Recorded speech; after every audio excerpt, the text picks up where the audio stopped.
आपने मंजिलें नहीं की तो आपको परेशानी आ रही, शरीर वृद्ध है, रोग से ग्रसित है, तो चित्तवृत्ति बहिर्मुख होकर देह भाव में ही लगेगी। इसीलिए कहा जाता है कि अभ्यास करो।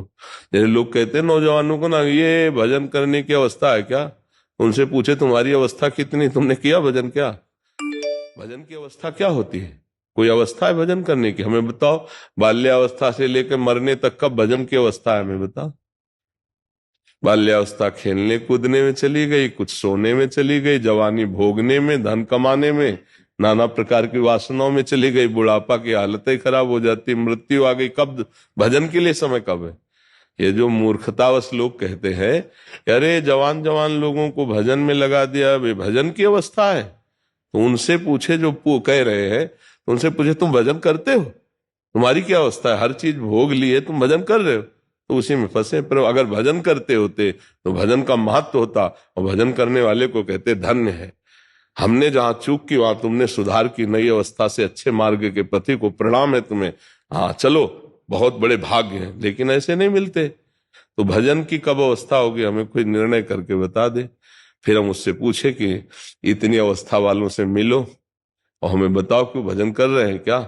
वही भोगों का चिंतन कर रहे हैं, वही भोगों की हरकत है दिमाग में। शरीर में भले नहीं काम करता, दिमाग वही हरकत में युक्त है, और इसी हरकत को मिटा देने के लिए साधना है।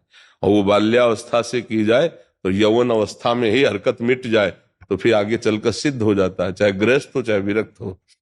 सोच को बदलनी है, दिमाग को विकार मुक्त करना है। भोग कहाँ है? चिंतन में। आज का सत्संग सुना, इसमें से कोई बैठा?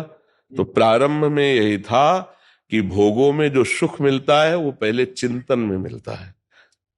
ध्यायतो विषयान पुरुषार्थ, जब हम विषयों का ध्यान करते हैं तब उसमें सुखानुभूति होती है। तो हमारा ध्यान प्रभु हो, विषय क्यों हो? नाम का ध्यान हो, रूप का ध्यान हो। वृद्धावस्था बहुत दुखदाई होती है, रुग्णावस्था बड़ी दुखदाई होती है, और इन दुखों में बड़ा आनंद मिलता है जब नाम में मन लगाओ। मान लो आराम से पड़ा है, शरीर कष्टप्रद है, लेकिन चल राधा राधा राधा, अब कितना आनंद है। न कोई बोलने वाला, न कोई बतराने वाला, तो हम प्रभु का चिंतन कर रहे हैं। और अगर प्रभु से मन नहीं जुड़ा तब फिर बड़ी परेशानी होगी कि यार कोई तो बैठे पास में, अकेले पड़े रहते हैं, कोई बात करने वाला नहीं है। और अगर नाम जप करते हो तो लगेगा कोई बात करने वाला नहीं होना चाहिए, क्योंकि मेरा निरंतर नाम चले। इसीलिए कहते होश में हो जाओ, नहीं अगला कदम मृत्यु है किसी का भी। क्या पता कब हमारी मृत्यु है, फिर खाली हाथ जाओगे यहां से। आज के सत्संग में बताया नहीं, जितना आपके पास है वो आपका सब छूटने वाला है। अगर आपके पास है कुछ ले जाने लायक तो वो है नाम। परम धन राधा नाम आधार। राधा राधा राधा, गंदे आचरण मत करो, अच्छे आचरण करो और नाम जप करो, तो धीरे धीरे धीरे धीरे परिपक्व अवस्था आने लगती है। अब जैसे आप कहते शरीर में थोड़ा कष्ट है गर्दन में, तो बार बार चित्तवृत्ति वहीं जाती है। ये आपकी नहीं, पूरी सृष्टि के है। अगर अभ्यास है भजन का तो इसका भान भी नहीं होता है कि हमें कष्ट है।